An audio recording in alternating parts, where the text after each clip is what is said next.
Jadi setuju. Ada kemungkinan juga investasi bodong ya. Ada kemungkinan ya. Kita kan nggak pernah tahu bahwa semua riset pasti berhasil gitu kan.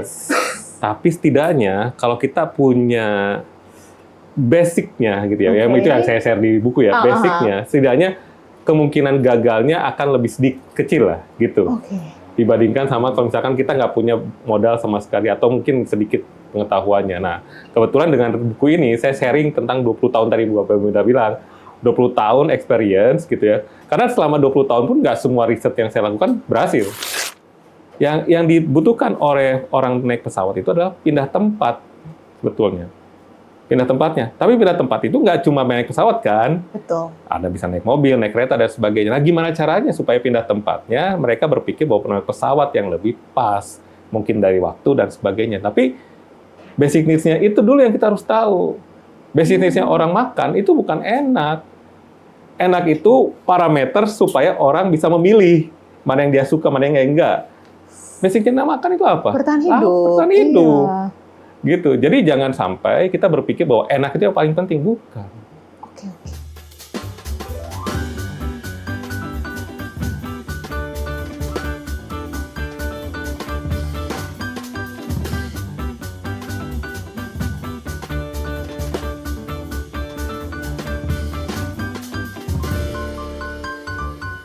Nah, nggak semua orang bisa berpikir sekomprehensif dan sestrategik ini, Mas. Betul. Untuk bisa punya exercising sejak dini, generasi-generasi zilenial sampai dengan alpha yang mungkin akan mature beberapa tahun ke depan tuh, ngapain dulu tiap harinya, Mas?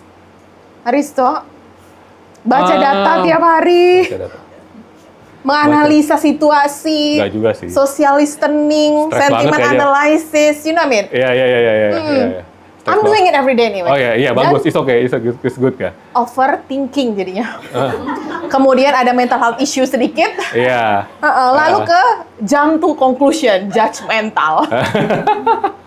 Ya, data itu penting ya, benar. Cuma mungkin paling gini. Jadi di sini juga saya bahas bahwa data itu tidak bisa langsung diambil kesimpulan. Nah, karena data dikumpulin jadi informasi dikumpulin jadi knowledge yang dikumpulin jadi insight. Kesimpulannya di insight, bukan di data. Jadi kalau misalkan menurut saya gini, kita biasakan mencari data dari berbagai sumber, itu satu. Berbagai sumber. Ya. Kalau bisa dicatat biar sumbernya dalam tanda kutip bisa jadi konsisten dan bisa dipercaya, valid lah istilahnya ya. Kredibel ya berarti. Itu. Nah, kedua, cobalah mulai mengambil menganalisis dari data-data tadi. Analisisnya simpel lah. Analisis simpel. Misalkan tadi saya di-share sama tim juga ada, Mas ini data top of mind. Nah, kopi instan tadi kan dilihat. Lihat sebentar, oh ini nomor 1, ini nomor 2, terus coba dong dilihat per kotanya. Lihat per kotanya, oh ternyata si brand A itu kuat nomor 1, tapi di beberapa kota doang. Di situ aja kita langsung bisa ngambil kesimpulan kalau misalkan, oh berarti marketing di kota-kota tersebut untuk brand A oke. That's it aja, tulis aja dulu sedikit. Nah, pelan-pelan kita biasa seperti itu, lama-lama kita bisa nganalisis. Apakah selalu data itu dalam bentuk angka? Enggak. Data dalam bentuk statement atau info juga cukup gitu. Jadi kan kuantitatif ada kualitatif ya kadang-kadang, dan jangan lupa juga pada saat kita lagi mengambil kesimpulan dari artikel yang kita baca itu sebenarnya kualitatif approach-nya kita lagi mainin gitu loh. Kata-kata itu dan sebagainya. Lalu dari kesimpulan. Nah, memang artinya nggak jauh-jauh dari baca sih. Ini nih problem besar Indonesia. Baca ya. Nggak jauh-jauh dari baca. Makanya saya juga kalau misalkan workshop atau misalkan training teman-teman gitu ya, di akhir slide-nya kalau teman-teman masih ingat, saya tulisan Iqra. Udah. Intinya cuma Iqra, itu aja. Semua hal di dunia ini tentang Iqra. Awalnya memang Iqra dan diakhiri dengan Iqra. Meaningful banget. Bener. Sesi hari ini. Itu meaningful banget, kata-kata itu bacalah gitu. Bacalah. Baca. Harus memang baca data, baca ini, baca itu, baca situasi dan itu baca. Nah, baru kita bisa nganalisis. Tanpa membaca, kita analisis apa? Nah, Gitu. Baca orang baca. Iya, membaca orang baca. Baca itu kali terisi ada hurufnya ya. Baca situasi juga membaca. Baca. Iya, Ikro di benar. situ sih. Iya, benar. Udah nggak sabar kayaknya audiens kita ada 5 juta orang dengan 5 juta orang ya. Kita akan membuka sesi pertanyaan, Siap. Mas Haristo. Aman. Semua pertanyaan yang mind blowing akan mendapatkan voucher hadiah hari ini. Jadi, it's your time guys. Silakan. Kayaknya kakak-kakak di depan, baris depan. Ya, silakan kakak. Ada pertanyaan menarik sepertinya. Yes, Mas yang melihat kiri dan kanan. Iya, silakan Mas. Sebutkan nama. Oke. Jadi pertanyaannya, sekarang kan memang market didominasi oleh zilenial kan? Yes. Paling Gen Z ya. Iya, saya. Di podcast sebelumnya juga dibahas tuh, kayak Gen Z tuh karakternya gimana gitu. Apakah mungkin ada satu metode research baru yang memang khusus buat mengamati Gen Z gitu, yang memang kan kalau kita ngobrol sama brand gitu ya, situasi Gen Z ini kan katanya susah ditebak tuh. Iya. Gitu. Ya. Nah, apakah mungkin bisa masih bertahan dengan metode research yang biasa kita lakukan dengan target market kita yang dulu-dulu yang emang udah kayaknya kita udah ajek nih Ya. sistem. Pasti ada. Pasti ada. Dan harus kita cari. Misalkan contoh gini. Dulu pada saat kita lagi rekrut konsumen, rekrut responden, kita kan cari responden yang memang sesuai ya. Nah, cuma kadang-kadang kita terbungkus dengan rekrut itu dari demographic profile aja. Oke. Usia berapa, SES-nya apa, kemudian gennya juga apa. gennya apa dan sebagainya, gendernya apa dan sebagainya. Nah, tapi sekarang itu emosional udah mulai kepake kan, ya, background dan sebagainya. Yes. Nah, dulu kita selalu pakai pertanyaan-pertanyaan psikologi ya, psikotes gitu ya, untuk ngecek itu. Sekarang nggak perlu. Cek aja IG-nya. Oh, udah Cek aja. dapat ya? Cek aja IG-nya, ISTJ gitu. Iya, dari cek aja Instagram-nya, cek aja Facebook-nya, cek aja TikTok-nya. Kadang-kadang dari sana kita bisa lihat orangnya kayak gimana ya. Profilingnya sudah sedemikian seperti apa. komprehensif. Iya, itu cara analisis yang terbaru tuh. Cara analisis terbaru kita lihat dari profil di sosial medianya, apakah dia sering sharing tentang apa aja yang dia sharing situ, maupun mungkin kita nggak tahu itu fake account atau bukan ya. Iya, benar. Tapi kita tahu bahwa orangnya seperti apa, gitu. Oke. Nah, personanya dulu kan mungkin dari profil aja, atau nggak ya kalau nggak ditanya kita nggak tahu. Sekarang lihat IG juga udah cukup. Oh, orangnya kayak gini ya, orangnya kayak gitu. Mungkin one day, I don't know, ada AI yang langsung dimasukin ini account IG-nya. Kemudian dia bisa masuk, si AI itu langsung analisis orangnya begini, dar. Langsung muncul emoticon emojinya mirip sama dia, ya benar. Ini orangnya begini, orangnya berjiwa bebas dan sebagainya. Mungkin one day ya. Yes. Tapi ya kalau kebayang sih kayaknya bisa. Nah, seperti itu sih. Jadi cara bertanyanya. Atau enggak mungkin orang-orang Gen Z sekarang nggak suka yang serius. Kita bikin fun. Ada namanya gamification.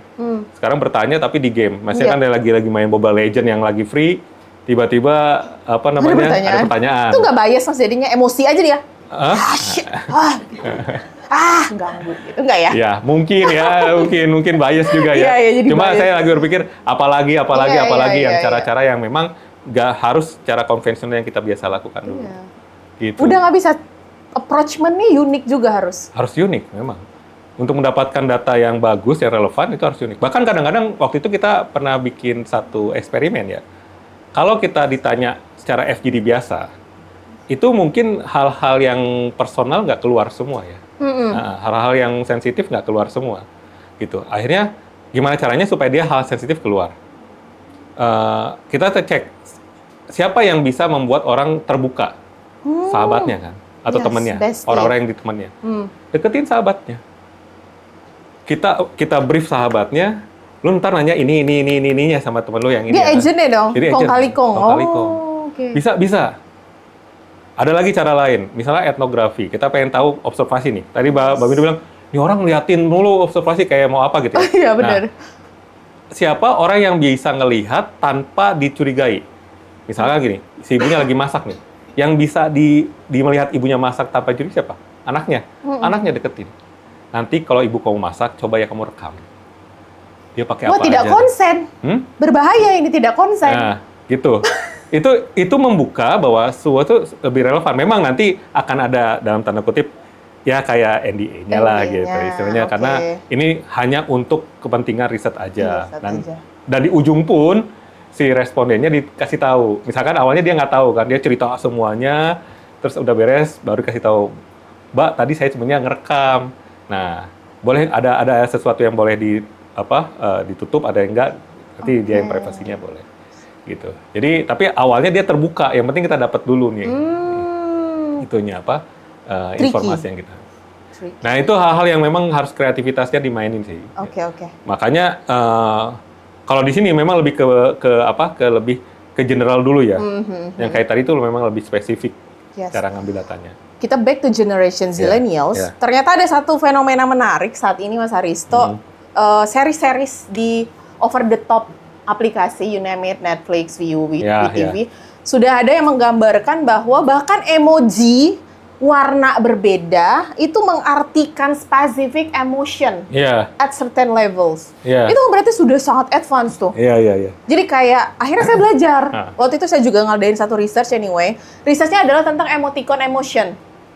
Jadi ternyata love warna merah, love warna hijau, love warna ungu itu totally different emotion yang ingin dideliver kepada penerima pesan. Jadi nggak sesimpel itu ternyata berkomunikasi sama lintas generations. Ini kan jadi salah satu isu triggering yang membuat orang yang ngelakuin research harus jauh lebih advance, mikirnya imajinatif. Betul. Mas Aristo, apa drama atau series yang menurut Mas Aristo you should watch this sebagai seorang marketing research? Series ya? Series. Saya jarang nonton. Yang terakhir menurut Mas Aristo kayak ini mind blowing, ini nonton ya, nggak ada kaitannya sama market research juga, it's okay. Oh, series yang mind blowing? Yes. Saya suka Breaking Bad sih. Nah, ceritain Mas Phil. Breaking Bad itu ada si profesor kimia, dia lagi kredit utang, kemudian dia tuh bikin sabu ya, bikin sabu, nah, dengan keahliannya dia gitu.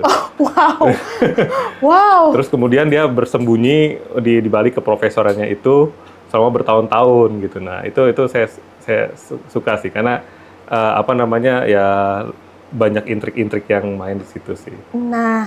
Breaking Bad, ada lagi saya lupa lagi namanya gitu. Kalau GOT saya suka banget. Oh, suka banget. Kenapa tuh? Game of Thrones. Ya itu biasalah politik rame-rame aja, seru-seruan aja sih. Seru-seruan, tapi kan pasti ada lesson learn yang bisa di-deliver ke implementasi real life dong. Ya betul, jadi kalau di bisnis lah mainnya ya, kita nggak bisa percaya 100% sama orang. Memang kita harus percaya sama Tuhan kan Mas? Cuma sama Tuhan aja. Sama data harus percaya ya? Sama data harus selama percaya. Dia valid, sama reliable. Nah itu. Sama dia valid sama reliable ya percaya. Tapi kalau di GOT saya tahu bahwa ya siapapun bisa menikam kamu dari belakang. 360 ya. Yes. Oke. Berarti kan kalau gitu Mas Aristo, kita ngejawab juga pertanyaan tadi Mas Rizky. Thank you Mas Rizky. Selanjutnya ada pertanyaan lanjutan nggak terkait kegelisahan? Oh ya. Silakan. Silakan. Kakak. Silakan Kak. Ini senior kami nih ya. Senior kita ini senior. Diskusi aja. Iya. Ya karena tadi ngomongin stalking, medsos dan sebagainya. Yes. Kalau menurut pengalamannya Mas Aristo ini, orang Indonesia itu seberapa anes sih showing himself or herself di medsos itu gitu. Seberapa anes sih sebenarnya? Feeling aja. Iya, feeling aja ya. Iya, boleh judging. Karena pasti ada cara untuk ngeceknya. Iya. Dia benar yang dia showing itu di medsos benar apa enggak gitu. Setelah dia mau ngomong apa, foto apa, kan kita juga selektif. Betul. Yes. Medsos ya. Ini feeling aja. Mungkin honesty-nya ya 30-40%. Wow. Jadi gini ya. Nah, ini mungkin tentang psikologi ya. Istilahnya orang not being honest ya, gitu. Not being honest itu nggak bisa konsisten.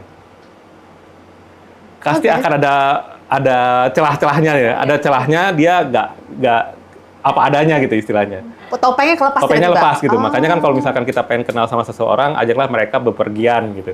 Itu topengnya mulai lepas tuh. Kelihatan orang aslinya kayak gimana. Nah, di sosial media itu kan memang sesuatu yang dia pengen dilihat seperti apa. gitu ya. Bukan dirinya sendiri. Itu yang terjadi juga pada saat kita bertanya di kuesioner. Di kuesioner, konsumen itu bisa jadi siapapun yang dia mau gitu kan. Yes. Walaupun sebenarnya dia nggak setuju, Setuju aja tapi deh. setuju aja deh gitu. Bisa terjadi seperti itu. Nah, makanya yang paling jeli pada saat kita lagi melihat konsumen menilai seseorang itu kalau kita in-depth interview ya, Mbak Didi. Kalau in-depth interview, kalau ngobrol langsung baru kelihatan. Karena yang pada saat in-depth interview yang dievaluasi bukan hanya kata-kata yang keluar, gestur, tonasi, kemudian juga mimik muka. Itu semua kita lihat. Contoh, saya suka gini, Mbak Didi mungkin nanti kasih tambahin. Saya kalau lagi ngobrol sama orang, saya cerita ada satu momen dia nelen ludah, Mbak. Saya tahu udah sekarang. Nah, artinya dia tertarik banget sama cerita itu. Kalau dia lapar, Mas, nggak mungkin ya, Mas? Nggak, Oh, nggak mungkin. Karena lihat muka saya kalau nggak bikin lapar soalnya. Malah bikin muak ya. Nah, pada saat dia udah menelen ludah, saya tahu ini cerita yang menarik buat dia. Saya akan terusin cerita di situ. Oke. Saya awalnya A, cerita B, cerita C, cerita dia nelen ludah. Oh, dia suka. Ouch, susah ya? Ouch. Tadi saya udah berapa kali lihat Walinan. Iya, benar. Udah saya udah dari tadi, Mas. Berarti menarik semua dari awal sampai akhir ya. Iya. Oke. Gitu, nah di situ. Tapi memang kalau sosial media nggak bisa jadi takaran ya setidaknya 30% juga cukup ya, Pak ya. Daripada nggak ada sama sekali kan. Wow. Gitu. 30% ya, itu udah cukup. Mas ya. Ya mudah-mudahan 30% itu rata-rata sih. Ada yang memang bener honest gitu ya, sharing semuanya. Ada yang memang cuma kayak ya pengen dilihat seperti apa gitu. Nah, itu sih. Gitu. Oke. Tapi bisakah jadi evaluasi ya bisa-bisa aja. Karena ya 30% is something juga Something sih. juga ya. Tetap ada persentase yang Adanya, ini valid nih Iya, gitu iya, at certain gitu. levels. Nah, tapi ya memang kitanya sendiri sebagai researcher atau yang kita lagi meneliti, kita tahu bahwa itu belum tentu Oke. itu yang mereka rasakan, belum tentu itu yang mereka pikirkan gitu. Makanya selalu disokong dengan pertanyaan-pertanyaan berikutnya, gitu. Kalau moderator yang jago, dia tahu kapan ini kayaknya belum semua ditarik terus. Makanya ada namanya probing sama prompting kan. Di probing terus. Terus. Apalagi atau apa, kenapa sampai akhirnya kita tahu oh ini udah core-nya. Udah keluar gitu. Makanya hati-hati sih. Memang hal ini yang kita bisa bedain sama yang lain. Maksudnya gini, semua orang bisa riset, Yes. tapi nggak semua orang yang probingnya bagus gitu. Ini Gitu. nih harus punya experience yang panjang. Betul. Misalkan Karena ada itu kan jam silent terbang ya. Misalkan ada silence moment. Ngobrol terus gitu. Terus kita pengen dia keluar semuanya. Kita diam, dia diam. Dia diam, akhirnya dia merasa kayak semuanya udah dikeluarin nih. Tapi pas kita diemin, dia cerita lagi. Nah, itu keluar. Terus, ini. Minta ditanya nih. Ini yang gue mau gitu. Akhirnya keluar juga. Nah, gitu. Oke. Memang ada triknya sih gitu. Pelan-pelan kita Wow. tahu. Sangat kompleks sebenarnya kemampuan yang dibutuhkan ya. Ada kompleks. kiri kanan otak kanan otak kiri kan harus Itu memang itu. jadinya kita harus sering baca sebetulnya sih. Ikro Lagi baca karena itu banyak bukunya ya untuk mengerti orang gitu ya, understand people gitu ya, influence people itu ada bukunya, tinggal benar-benar. dilakukan aja. Jadi masalahnya apakah kompleks atau enggak tergantung dari kitanya merasa ini penting kita pelajari atau enggak gitu. Kalau misalkan kita penting, kepelajarin gitu. Nggak ada tiba-tiba instan semua disuapin, nggak ada. Yes. Ada. Jadi mau riset pun ya harus belajar, walaupun mungkin pelan-pelan nggak masalah. Yang penting tahu. Oke. Nguasain oke lah, itu urusan ke depan ya. Tapi kalau tahu dan mengerti itu yang paling penting sih. Self awareness itu ya penting sekali. Betul. Mungkin Kakak Didi ada yang mau ditambahin atau ada satu kegelisahan baru setelah hasil diskusi? Cuma mau komentar tadi itu yang Ya. soal hati warnanya beda. Iya itu boleh. Hatinya beda. Yes. Terus terang aja bagi gue nggak ada masalah. Sama-sama hatinya ya. Dan Iya. lain generasi. Iya, Iya, in iya. our generation kita cuma Iya. mengenal hati merah. Itulah That's problem. That's our problem anyway. apa namanya semiotik. Ya. Iya kan? Ini cuma jawaban tidak sama. Sama, semiotik sebetulnya. Iya. Jadi- Jadi itu juga hal yang terjadi, Mas. Betul. Kita kan belajar dari lintas generations ya gitu. Saya pun baru tahu anyway di beberapa bulan ke belakang karena color matters. iya kayak what does it means gitu, what does it means? Oh ternyata yang banyak di dunia ini saya nggak tahu dari bahasa percakapan anak baru ini gitu. Even dalam titik dan koma mereka pun bermakna. Iya. Kalau saya kan emang keseharian saya emang harus belajar wording, semiotic things, gesture, mimik segala macam. Jadi part yang paling painful saat ini yang mungkin ini juga menjadi keresahan teman-teman lintas generation adalah hard to communicate with them. Iya. Itu kesulitannya sekarang karena mereka lebih banyak chatting dibandingkan berinteraksi atau berkomunikasi seperti verbal direct, gitu kan. Betul. Kalau kita kan ya kita Nggak, aku dan teman-teman sama kita kan melihat ekspresi. Yes. Jadi kita melihat kalau Gen Y, Gen X tuh masih bisa berekspresi dia gitu. Kalau suka kelihatan suka, kalau senang kelihatan sedih kelihatan sedih gitu ya dari ekspresinya. Kalau Gen Z kan tinggal emotikonnya doang, dia ketahuan perasaannya. Tapi mukanya datar. Ya ini nih Mas.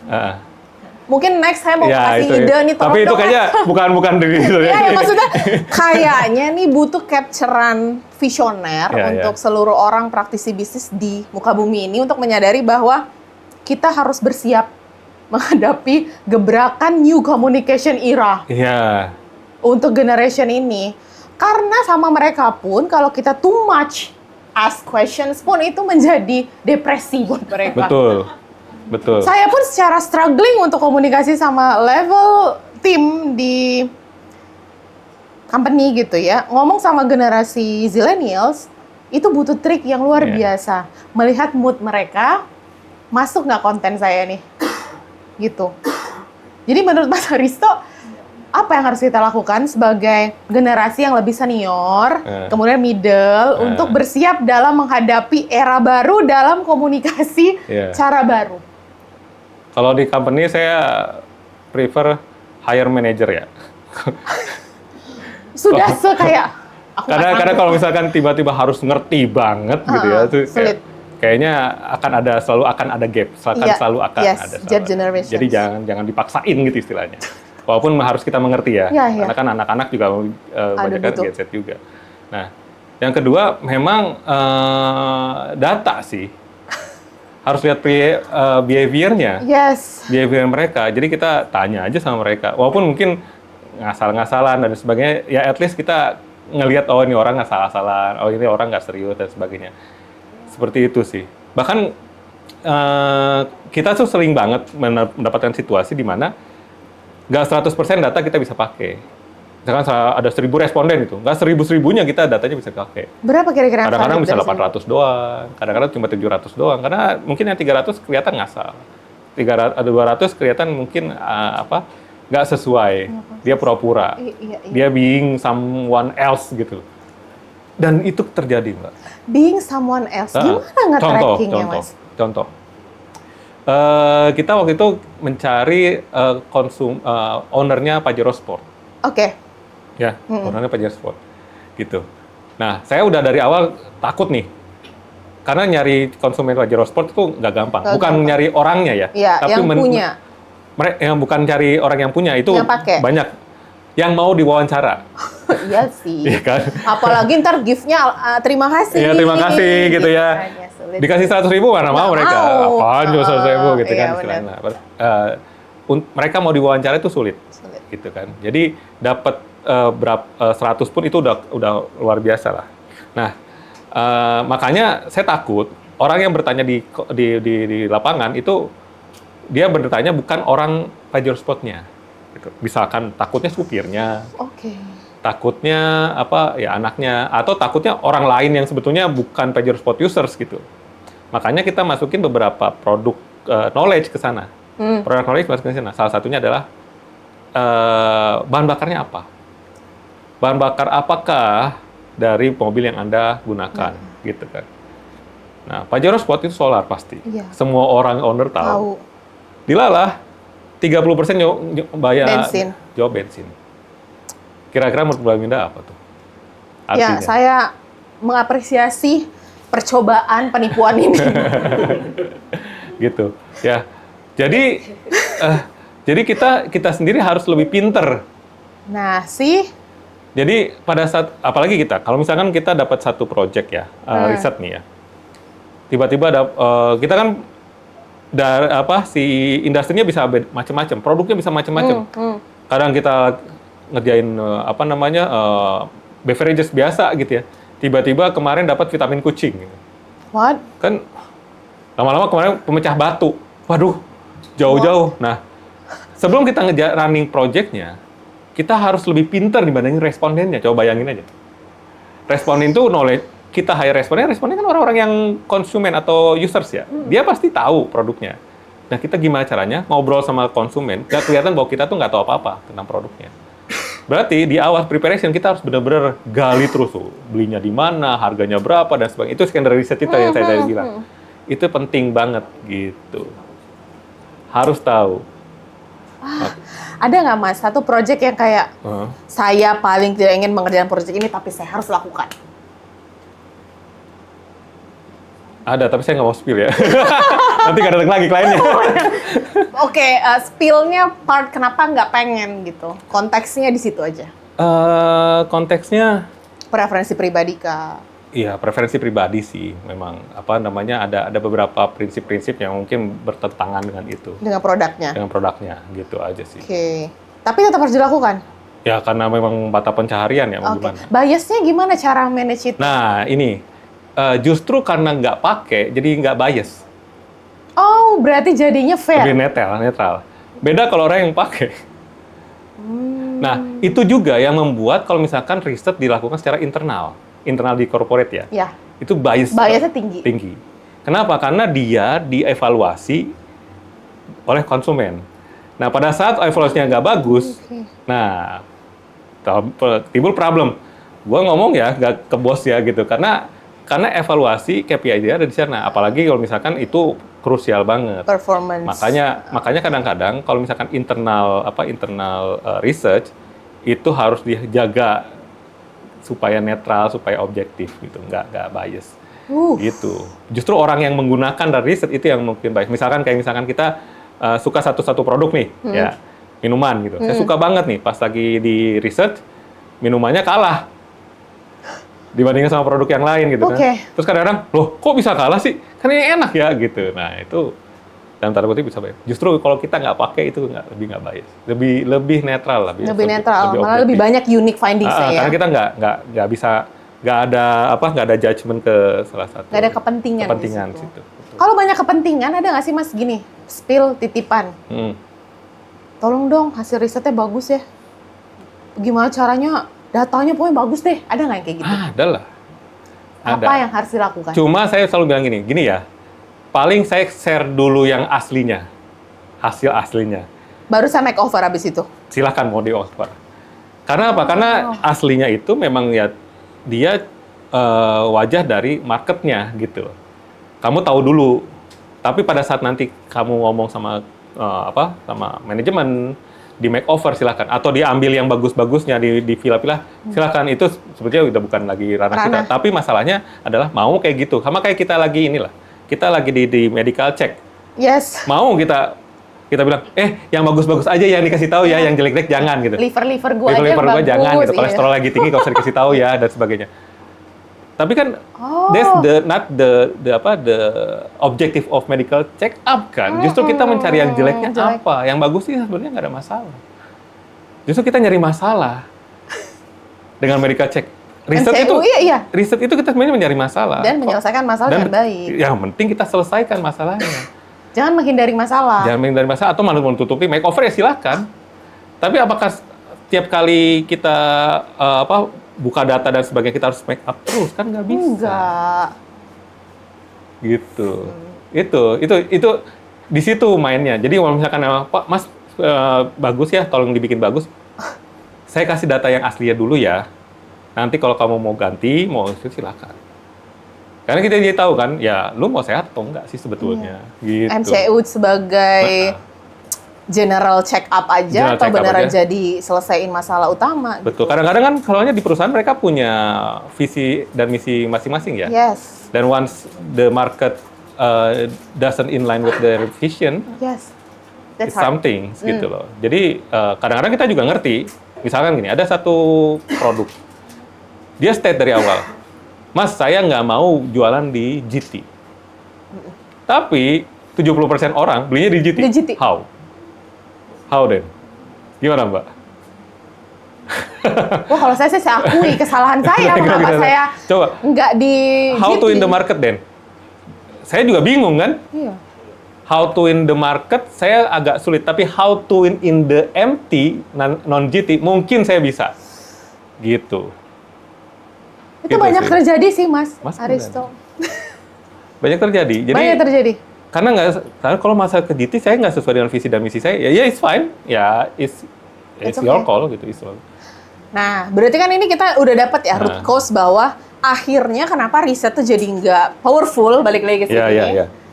Jadi riset kenapa jadi nggak ada nyata impact-nya karena nggak semua orang yang bekerja sama dalam riset akhirnya fair enough untuk mengakui there is something wrong with our organizations, brand, ataupun implementasi dari strategi. Ya. Karena mereka tadi MCU udah tahu masalah livernya ternyata jelek, jantungnya bermasalah, harus pakai Ya. ring misalnya Ya. gitu. Atau komunikasinya salah. Iya. Itu kan jadi part yang paling menegangkan karena Betul. menentukan Betul. KPI dari masing-masing divisi Iya. gitu. Ya, jadi memang yang di awal itu adalah intentionnya sih. Kenapa kamu harus research? Itu yang paling penting. Kenapa? Pada saat kamu pengen sehat, pada saat kamu pengen growing, pada saat kamu nggak pengen sakit, tapi nggak tahu apa yang harus dilakukan, risetlah. Nah, bagus sekali closing kita hari ini. Jadi kalau misalnya semua hal di dunia ini adalah tentang bagaimana mencari masalah, tapi juga plus Ya, solusi yang solutif, itu Ya. jawabannya ini, teman-teman. jangan alergi sama masalah. Alergilah sama masalah yang kita nggak mau tahu. Karena itu akan menyebabkan banyak sekali masalah-masalah selanjutnya. Betul, Creating another problems. Creating Karena another kita nggak pernah menyelesaikan masalah yang ada di depan mata. betul. That's our big Iya. challenge. Betul. Itu yang mulai berpikir terbuka. Jadi misalkan kadang-kadang kita melihat ada masalah, malah kita jadi merasa kita ada PR lagi, gitu. Ya, Ada kerjaan lagi. aduh, gitu, dan kerjaan gue sebagainya. lagi Kerjaan nih, gue lagi gitu. dan sebagainya. Tapi lebih baik tahu sekarang dibandingkan tahunya nanti. Jadi kalau bisa dibilang pekerjaan market research itu seksi banget, bisa jadi FBI, bisa Ya. jadi pemadam kebakaran, bisa jadi detektif, bisa Betul. jadi detektif Conan, bisa jadi superhero. Research is process. Oh, Research is exploring. oke. Research is learning. Research is growing. Research is understanding. Research is knowing. Wow. Gitu. Research is building. Oh, bleeding. Building. Building, bukan bleeding love ya. Oke, building. Research is sexy. Research is sexy. Wow, tepuk tangan dulu dong teman-teman. Yang kita obrolin hari ini baru sedikit part dari buku ini. Jadi kalau misalnya teman-teman tertarik untuk dunia research, bisa langsung menghubungi tim Ya. kita di sini untuk bisa dapetin buku ini, bisa dibeli di mana gitu. Dengan special price pastinya. Oke. Kita akan memberikan hadiah untuk pertanyaan terbaik hari ini yang akan langsung diberikan penulisnya. Aduh, Pertama ya. kita Mbak Didi dulu, silakan Mbak Didi. Siap. Silakan Mbak Didi maju. Mbak Didi, Iya. ya, terima kasih banyak Mbak Didi udah datang. Aduh, seneng banget dapat Terima lagi kasih. tantangan ya. Ya, Yes. Selanjutnya Mas Rizky, silakan Mas Rizky. Siski. Yay. Terima kasih. Thank you.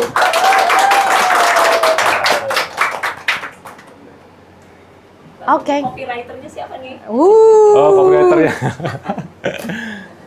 Jadi yang belum dapat teman-teman berarti kurang proaktif ya. Ya. Abis ini kita bertanya dan berkomentar. Kalau gitu karena waktu dan durasinya sudah terbatas, Mau nanya, saya boleh sedikit? boleh banget Boleh, Ibu boleh. silakan. Bukan nanya, Ya. tapi sedikit sharing Ya, boleh silakan. Kebetulan kata yang terakhir tadi adalah yang terakhir dibicarakan tadi kan apa kalau riset ada hasil yang jelek jangan gini. Itu kebetulan saya dulu pernah di research, saya kerja awal dari riset, kemudian saya di client side. Saya pikir waktu saya di apa ya research company itu di client side enak tuh, lebih enak kerjanya, lebih ini. Ternyata di situ itu tidak lebih enak, problemnya lain lagi, itu ada mental, emosional, dan lain-lain untuk menengahi, membridging itu tadi hasil yang nggak sesuai itu ya. Pernah saya sampai, ya di sini ada nggak ya yang di klien saya? Itu belajarlah riset dulu, jadi researcher dulu, baru ke klien saya. Jangan, saran saya ya, karena kalau enggak berat sekali menurut saya untuk langsung jadi apa ya namanya sekarang consumer insight manager atau apa yang tidak pernah kualitatif, tidak pernah kuantitatif, yang ya semua udah tahu di sini ya bahwa kuali itu harus begini, dan saya dulu juga belajar mulai dari kuali, lalu dulunya saya belajar di rumah di rumah sakit jiwa untuk jadi kayak probing yang begitu itu harus sangat telaten, dan generasi yang sekarang itu yang terlalu cepat ngambil kesimpulan judgmental itu. Kalau mau jadi researcher itu jangan judgmental, itu terus gali sampai setua apapun tuh curiosity. Kedua yang tadi itu kalau di share caranya saya menengahi gimana supaya tim ini, para director yang ngepalai ini tidak losing face atau apa karena mereka merasa jelek, padahal kita lakukan research kan untuk perbaikan, untuk menuju yang lebih baik. Nah itu cara saya adalah saya libatkan owner. Nah, kalau kita bisa begitu, jadi owner dilibatkan sehingga dan waktu presentasi keluarin dulu yang bagus-bagus. Udah tahu deh Pak. Ya. Naikin dulu. Habis itu jatuh ya. Lalu baru kita gali. Ini sebenarnya bisa lebih bagus bila bla-bla mulai dibuka. Oke. Jadi di sini saya tidak pernah bilang bahwa kita mengimprove, kita perlu mengimprove. Karena apalagi saya pernah itunya semua dokter, kebanyakan dokter ya. Kalau kita bilang improve tuh, they don't like it. Because karena mereka merasa mereka tuh makhluk yang merasa pinter banget. Saya emang pinter sih dia. Tetapi saya yang mulanya minder ketemu mereka, tapi jadi saya approach saya ada di komunikasi. Jangan bilang improve, bilang kita memperkaya, membuat supaya ini lebih baik, sehingga waktu di present yang kurang baik, ownernya yang bilang, wah kok begini, kita harusnya begini. Let the owner say it. Jangan Mas Aristo, jangan sayanya, jangan gitu, jangan. Jadi teknik saya adalah gitu, mungkin kalau ada teman-teman yang lain, kita berusaha itu sekali. Cara yang begitu itu mempan, dan akhirnya mereka menerima dan sadar bahwa we need to improve certain things yang sebenarnya ada yang key, ada yang enggak gitu ya. Jadi kayak gitu yang pernah saya lakukan, dan saya sampai selesai dari situ nggak dimusuhin. Maksudnya, wow. Dan kadang masih dicari di telepon, Bu kalau gini gimana? Dengan orang yang pintar-pintar itu, para dokter itu. Ya, jadi itu adalah sesuatu yang anak-anak muda sekarang itu harus ikuti, harus bisa begitu, supaya terus. Maksudnya supaya terus happy. Iya, benar. Iya. Blok kalau itu kan ada gitu ya. Hide number. Oke. Itu aja yang saya mau sharing. Yes. Silakan Mas Aristo, boleh ditambahin di komentar mungkin kasih feedback. Ya, ini kebetulan Bu Mida memang experience-nya udah banyak ya. Jadi kami kalau dari agency side gitu memang terkadang suka kesulitan gitu kan. Apalagi kalau misalkan kita sharing bad news gitu ya. Iya. Waduh, produk suck banget ini. Gitu ya. Iya. Makanya kadang-kadang kita ada sharing pertama dulu. Oke nggak nih approach-nya? Kalau misalkan oke, kita terusin. Kalau misalkan ini di hide aja ya, ini nggak usah dikeliatin dan sebagainya. Seperti yang Bu Bida tadi bilang, Pak. Bahasanya harus enak. Yang bagus-bagus dulu. Oh ini keren nih, gini. Oh saya apalagi kalau misalkan gini, Bu, saya selalu melihat perubahan ekspresif pada saat, wah saya setuju banget dengan Bapak gitu. Itu pendapat bagus. Gitu. Jadi menurut saya gini, oh pendapat bagus. Cuma konsumen berbeda lain gitu. Dan saya sendiri pernah disalahkan, dibilang metodenya salah oleh suatu margarin yang besar yang selalu riset. Suatu saat dia tuh mulai kalah. Oke. Dan bilang adalah ini metodenya salah produk. Metodenya disalahin. Ya, padahal dari dulu juga metodenya itu. Tapi waktu kalah dia bilang metodenya salah. Jadi kayak gitu tuh anak-anak yang sekarang tuh yang menurut saya seperti ya mungkin anak saya juga itu kayak oversensitif ya personalisinya. Jadi sedikit ini udah Iya betul. blok apa sih kalau ini terus apa gitu ya terus nggak mau lagi sedikit dikasih tahu bukan ditegur tapi udah saya mau sana. Oke. Itu saya lihat Mas Aristo mungkin harus jauh lebih tahu how to communicate ya, how to communicate. Harus pelan-pelan sih memang kayak gitu. Karena di awal kadang pada saat mereka mau melakukan riset itu ada pertanyaan yang selalu saya tanyakan sama mereka. Siap nggak dengan hasilnya? Gitu. Siap nggak dengan hasilnya? Ada yang jawab nggak Mas? Ada. Lalu apa yang dilakukan? Saya bilang pikirin dulu, siapkan dulu mental kamu untuk riset. Karena pada saat risetnya udah selesai dan hasilnya berbeda dengan apa yang kita harapkan, kita harus terima. Wow. Makanya nggak semua orang mau medical check loh. Betul. Iya. Bukan karena mereka nggak mau, tapi karena nggak siap. Karena mereka nggak siap. Bukan mereka nggak mampu juga, mereka nggak siap aja. Nah, situasinya adalah kita mau sehat, mau sembuh, atau kita mau tetap di situasi yang sama, itu aja. Silent killer itu istilahnya. Jadi di situ kita balikin aja mau bisnisnya growing atau mau kamu ya udah segini aja. Kenapa perusahaan-perusahaan yang gede itu selalu bertumbuh? Karena mereka pakai data pada saat marketingnya. Gitu. Betul. Semua strateginya pasti pakai data. Pasti data oriented. Pasti, Bu Wina juga bisa menjelaskan. Pasti data itu di balik semuanya. Cuma terkadang ya kita siap nggak dengan hasil yang tidak bagus. Kalau misalkan memang nggak bagus ya is okay kan, yang penting kita tahu masalahnya ya. Ya. Gitu sih. Avoiding problems itu making another problem. Betul. Oke, kalau gitu pertanyaan bagus banget. Kita silakan Ibu. Kita kasih juga bukunya. Iya. Capturing a moment. Saya pernah kasih ya Bu ya? Belum ya? Belum. Oh, ya, Bu Meda. Makasih ya Bu Meda ya. Terima kasih supportnya. Ada lagi nggak? The last but not least, keresahan. Ya silakan boleh. Mas mau nanya, kalau memang dilihat dari dunia market research di Indonesia, buku-buku terkait market research kayaknya nggak banyak. Bahkan cuman bukunya Mas Aristo yang berbahasa buku market research berbahasa Indonesia pertama. Ini kan sebuah milestone ya yang besar untuk research di Indonesia. Ada goals pencapaian apa lagi yang ingin Mas Aristo capai? Oke.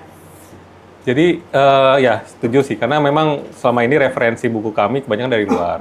Buku-buku yang di Indonesia Riset pun ada sebetulnya, cuma memang lebih ke arah teknis kayak untuk skripsi, tesis dan sebagainya. Dan kadang-kadang akademis banget, Kak. Jangankan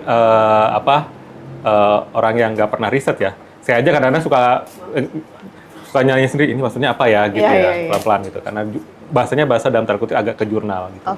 Nah, walaupun bisa dilakukan juga, bisa dipakai juga. Karena kalau skripsi nggak bisa pakai ini. Nggak bisa, karena ini spektik banget gitu. Tapi bisa jadikan acuan utama ya. Betul. Nah, kedepannya, jadi di buku ini juga saya share bahwa jenis riset itu banyak. Jenis riset itu banyak. Jadi nanti pengennya sih bikin buku-buku khusus. Makanya di sini ada tulisan market research series. Jadi ini episode pertama lah. Ini episode pertamanya gitu, kayak prolog. Nah, keduanya nanti mungkin misalkan kita fokus ke product evaluation. Nah, gimana caranya analisisnya. Kemudian kita bisa lihat iklan, how to evaluate iklan atau konten gitu. Atau kita mau segmentation gitu, untuk mau tahu gimana cara segmentasi. Atau misalkan kita mau tahu tentang market sizing, how to measure market size dan sebagainya. Kita bisa. Nah, pengennya ke arah sana. Atau nggak mungkin yang how to do market research tapi yang fokus kualitatif. Gitu. Nah, insya Allah saya sih berpikirnya ke arah sana. Jadi mudah-mudahan dikasih waktu, dikasih tenaga, dan dikasih hidayah Semangat Mas Haristo, dan pastinya dibutuhkan juga apresiasi dan juga support Ya, betul. dari timnya. Mudah-mudahan nggak 2 tahun juga ya bikinnya. Amin. Ya, amin. Lebih cepat lah. 6 bulan lah ya Mas. Oke. Boleh maju lagi Mbak? Ya, Silakan. terima kasih. Ya. Langsung terima selesainya 1 kasih. malam ya Mbak. Nah, kan akhirnya banyak yang nanya nih, ada lagi yang mau ditanyakan tentang keresahan kehidupannya? Saatnya bertanya. Oh ya, silakan. Kak. Mas Aristo kan udah banyak nih menangani klien-klien gitu ya. Saya juga salah satu kliennya Mas Aristo dari zaman di Nestle gitu kan. Wow. Di Unilever, di Maximum dan di Dulux. Nah, sepengalaman saya gitu ya, Mas Aristo tuh bisa menyampaikan kayak ke manajemen gitu. Biasanya nih, aduh CEO-nya tuh galak gitu. Biasanya suka gak mau terima dengan hasil-hasil yang research gitu. Tapi kalau sama Mas Aristo tuh kayak langsung langsung percaya gitu. Nah itu gimana sih caranya? Saya sebagai consumer insight manager yang tadi Bumi bilang gitu, iya keresahan itu emang dialami gitu. Iya. Saya menjembatani antara hasil research yang mungkin kurang bagus gitu ya, dilaporkan ke manajemen gitu. Kadang ada yang skeptis, ada yang denial. Nah itu gimana sih cara Mas Aristo bisa menyampaikannya gitu dan biar jadi pengalaman pelajaran juga buat saya, gimana cara menyampaikan ke manajemen agar diterima gitu, biar orang-orang tuh nggak skeptis, nggak denial gitu, dan gimana actionnya bisa insight-nya bisa actionable gitu, diterima. Monggo Mas Haristo. Ya itu juga pengalaman ya bertahun-tahun ya. Jadi pernah ada kejadian yang agak lumayan jadi learning buat saya. Oke. Jadi waktu itu kebetulan kliennya tuh pemerintahan. Oke. Ada polisi ikutan di situ, pakai baju polisi. Seragam. Gitu, seragam. Waktu itu judulnya tentang sosialisasi helm dan apa ya, saya lupa ya. Oke. Helm buat anak-anak kalau nggak salah. Nah, saya menceritakan apa adanya ya, masih riset ya kan. Polos waktu itu, masih polos. Masih polos. Baru 2 tahun kayaknya gitu. Baru 2 tahun. Nah, masih polos apa adanya. Si polisi itu tiba-tiba berdiri dan dibilang, saya nggak percaya sama apa yang kamu omongin, katanya gitu. Wow. Mana pistolnya di depan lagi Iya, ya. takut banget, iya, bener-bener. Pak, saya cuma sharing data aja gitu kan. Nah, saya waktu itu bilang sama polisinya gini adalah, wah, Bapak jangan salin saya. Salinnya 300 orang yang saya interview gitu kan. Nah, waktu itu setelah beres presentasi, saya melihat bahwa itu bukan cara yang tepat. Untuk ngomong di forum. Ngomong di forum misalkan. Gak salah saya dong, itu 300 orang yang ngomong gitu kan. Oke. Nah, akhirnya belajar, mungkin sering juga sharing ya di Nestle waktu itu juga, adalah kita harus ngerti dulu maunya kemana si orang-orang ini, si klien-klien kita. Makanya kita ngobrol. Makanya di awal tuh jarang kita langsung share data. Oke. Banyak bertanya. Benar nggak sih Bu? Waktu itu perasaannya gimana? Waktu itu mau gimana? Dan dia cerita. Dia cerita. Sehingga pada saat dia sebetulnya saat itu saya lagi setting expectation sebetulnya. Oh, dia kalau dia omongin tentang rasa kayak gini, dia pasti sensitif nih. Oke. Kalau misalnya dia bilang, saya yakin bahwa rasa kita tuh paling bagus dan sebagainya. Oh, oke. Data udah keluar kan, rasanya nggak bagus kan. Nah, langsung saya berubah pikiran. Cara sharingnya, ngikutin. Ya Bu, memang rasa adalah sesuatu yang inovatif dan memang kayaknya dibutuhkan oleh konsumen. Tapi sepertinya rasa yang Ibu lihat kayaknya nggak nomor 1 deh sekarang. Gitu. Oke. Digituin. Jadi diredam. Oh gitu, emang rasa apa yang nomor 1? Rasanya yang ini. Tapi nanti kalau udah keluar rasa ini juga kayaknya bisa keluar juga deh kayak gitu. Jadi ambisi dan emosinya masih tetap kejaga gitu. Nah, kalau kita langsung tiba-tiba presentasi sampai habis gitu, tanpa kita lihat ekspektasi konsumen klien-kliennya mau seperti apa, itu mereka bisa berapi-api. Oh, saya nggak terima dan sebagainya. Walaupun sebetulnya di dalam hati kecil mereka harus mengakui bahwa ini data ya. Ya, ngapain keluarin duit banyak buat riset tapi ternyata datanya nggak bisa dia terima kan? Yes. Apalagi kalau misalkan kita punya bukti. Nah, kadang-kadang kita tahu ada beberapa slides yang mungkin akan dipertanyakan sama klien. Sehingga kita bikin slide tambahan untuk menjawab itu.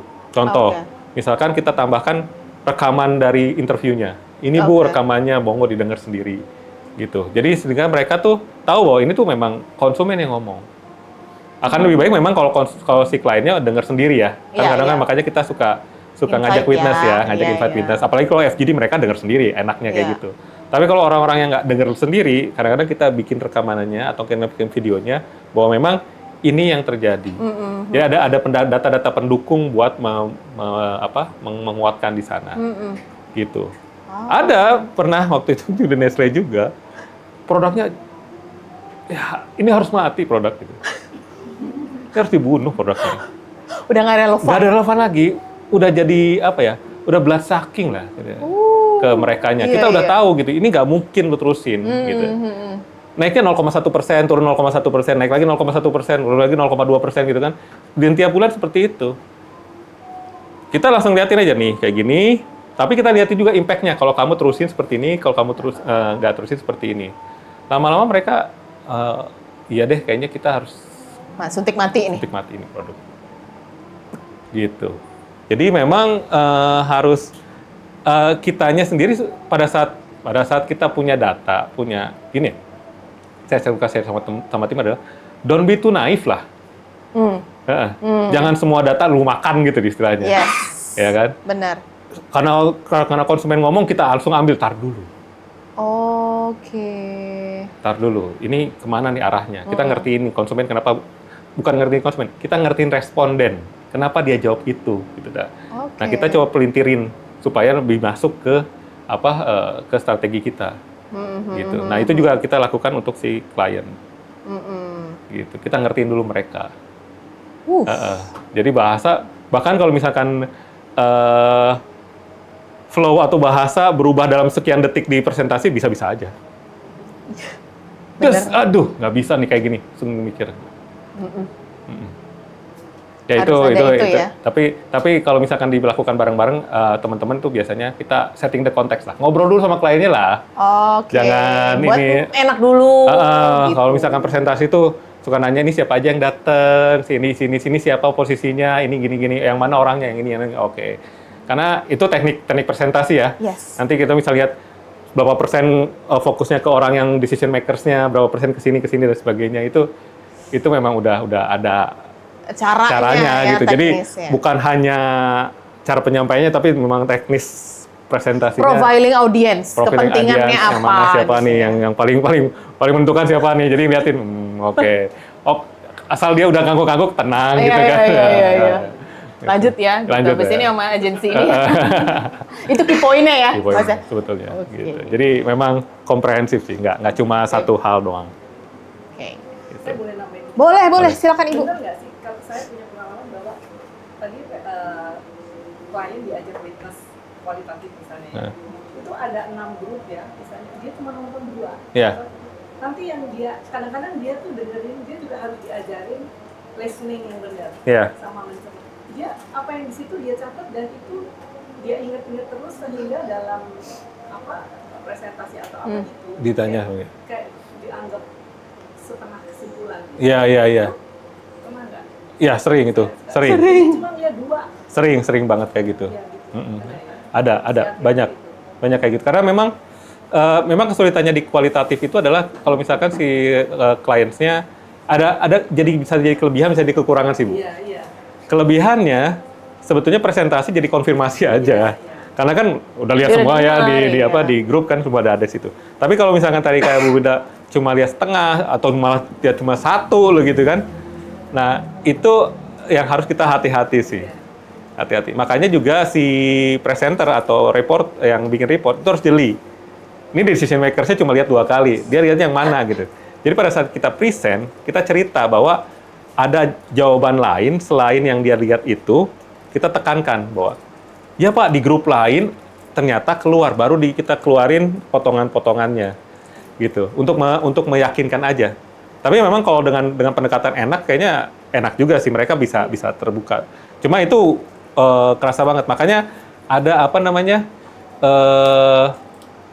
discussion after group. Iya. Nah, Di briefing setelah hari itu. setelah itu, nah justru momen itu momen terpenting kalau menurut kami. Itu kayak small presentation sebetulnya.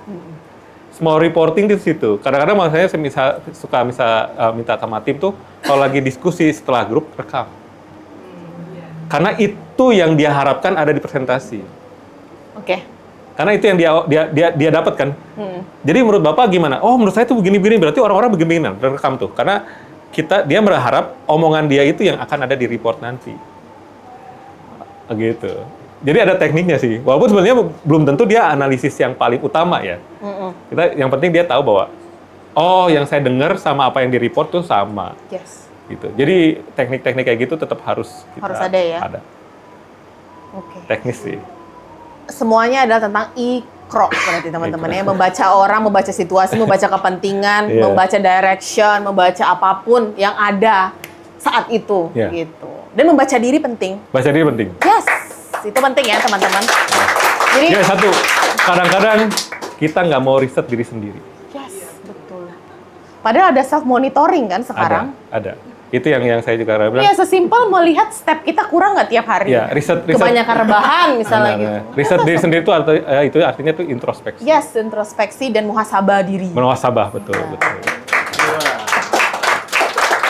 Sebelum ikro orang lain, ikro diri kita dulu. Tiap Jadi biar pagi. nanti gampang ya. Betul. Storytelling, reading, briefing, prompting, reporting, semua lebih gampang kalau misalnya kita udah selesai dan mengerti siapa kita. Jadi kita bisa jauh lebih bisa Mengerti menyampaikan konten dan value apa yang bisa kita deliver kepada orang lain. Wey! Karena diskusinya nanti akan sampai malam gitu ya. Jadi kita sudahi dulu hari ini tapi tidak akan menutup pertanyaan. Jadi kalau misalnya nanti ada pertanyaan lagi, boleh langsung ke Mas Aristo dan juga tim dari Komar. Kita bakal deliver answer-nya secara real time. Gitu ya teman-teman. Terima kasih atas pertanyaan luar biasa dari generasi-generasi Zillennials dan Alpha. Gitu ya. Di bawah umur ya. Gitu. Kalau gitu. Thank you so much teman-teman. Assalamualaikum warahmatullahi wabarakatuh. Waalaikumsalam warahmatullahi wabarakatuh. Yeay.